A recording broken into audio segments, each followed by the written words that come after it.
Hello friends, I'm Larry with Rides Done Right, and this is Return to Track Days, and I'm with Bill Youngblood. Bill, it's good to see you again. It's good to see you too, Larry. So Bill was with us last year, Journey to Track Days, riding a R6. Yep, still on it. Still on it. Today, on something different. Yeah, I took my light bike out, which I was telling you about last year, and you seem to have picked up that ball quite well. I'm on a 250, and you smoked me every time out of a corner with that bigger power you have. That's the only advantage I'll get on you the whole time out here. So power okay, corners working on it. Absolutely. I saw an improvement from morning to afternoon, and that's without a doubt. You've done quite well. Well, Bill is really the guy that turned me on the first last year to getting on a small track, and particularly this track, and getting a small bike. And he says, you know, I'll see some improvement out here. So I've been out a couple of times on the track by myself. This was my first day on the track with someone else, and I followed Bill around today, and so I followed you around, you followed me around so you could see what I was doing. We'd pull in, you'd give me pointers, sure. And in between, what were some of the things that you felt like in pointers that you said that you saw then that I applied? Well, your biggest letdown that started off was from last year. You were looking through the corners really well, you know, because I'd followed you a lot at PIR, and you were really trying to look through the corners, and you were carrying some speed in places that in the beginning of the year you weren't. Here, you started looking down at the apexes because everything is a very tight turn. After I reminded you that, hey, get those eyes up and start looking through the corner, all of a sudden your corner speed picked up and your smoothness picked up. The bike wasn't shimmying around. You were being very smooth. And then also we started getting away from gear selection and started hanging in just a couple gears so you could work your throttle and your trail braking. And that was where I think you saw another massive improvement. Yeah, that was crazy. It's funny because you told me that, you picked it up real quick. I didn't realize I was doing that, so I was going around the track doing it, I guess, thinking like I'm on a big track, 1, 2, 3, 4, 4, 3, 2, 1 on everything I was doing. Right. And it was just bucking me, and I mean, it wasn't me, it was me doing it, but I just didn't pick it out. Yeah. That's all it would end up doing. You were ending up using a lot of engine braking, where these bikes, that's what they live on, and you were actually overslowing a corner. You were using some of the fundamentals inappropriately for this short of a track, because these are about carrying corner speed. Oh yeah. And and you started picking it up so much better. Looks so much better. Yeah, it was fun. So I stayed basically in second on tight corners, third on the bigger corners, and then only at fourth on the straight. And so that made the gear selection not even an issue. Now it was just about riding the corners. And one of the things that I noticed that really helped me was when you would come in front of me, sure, and then I would just follow you around. You backed your speed way down so that you could be to where I was, and then just let me come in and build confidence in seeing that he's riding real moderate, and I could just take the same line and ride behind him, and it just gave me a lot more confidence. Well, it's like giving you the maze. So if you know where the apexes are and the turn-in points, all of a sudden that takes that off of your plate. You're not trying to pick up those. So you can work on your braking points and your trail braking versus saying, hey, I know we're going to turn here, watch the tail, it turns in, you turn in. And that's how I learned a lot about racing with like Jeff. His school of racing was go that way very fast. If something gets in your way, turn.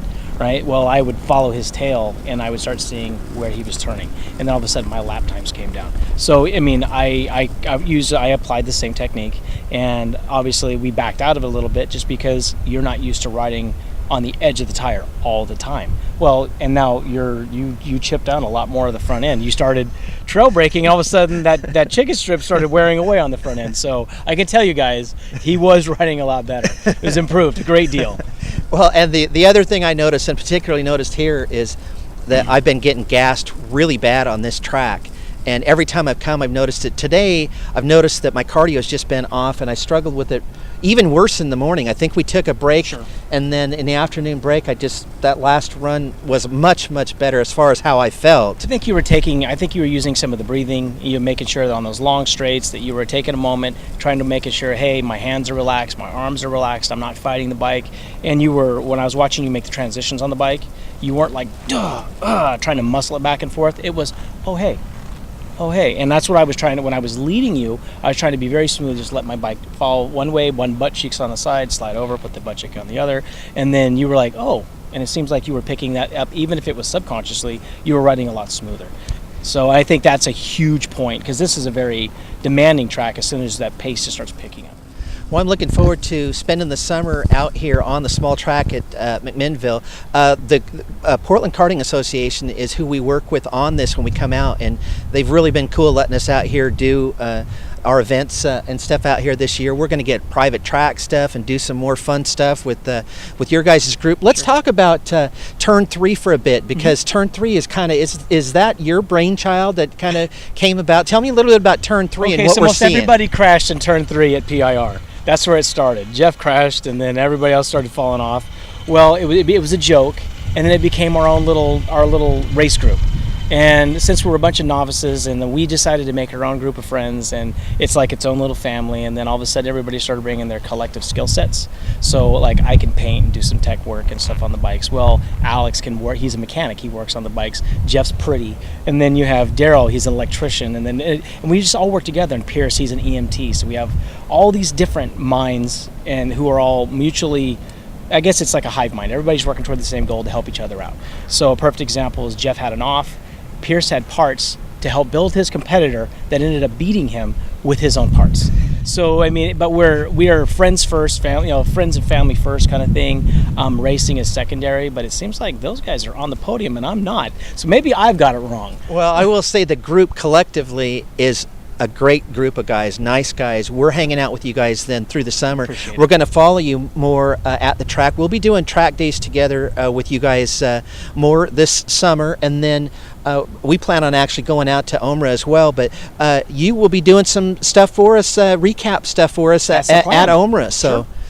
Sure. So TURN3 boys gonna represent. I hope that it's my guys that are on the podium, because it's going to be like, I lost. Hey guys, how does it feel? That's going to be the race recap. And like, how do you feel? I feel great. Well, and we'll see how this goes, because the funny part about this is that we've just decided we're going to do this. We've been following, what's going on at the start of the season. Oh, sure. Well, and you guys are, as a group, are kicking it in 600 novice. So we'll see if we're by the king of the losers. Yeah, but now we got to find out.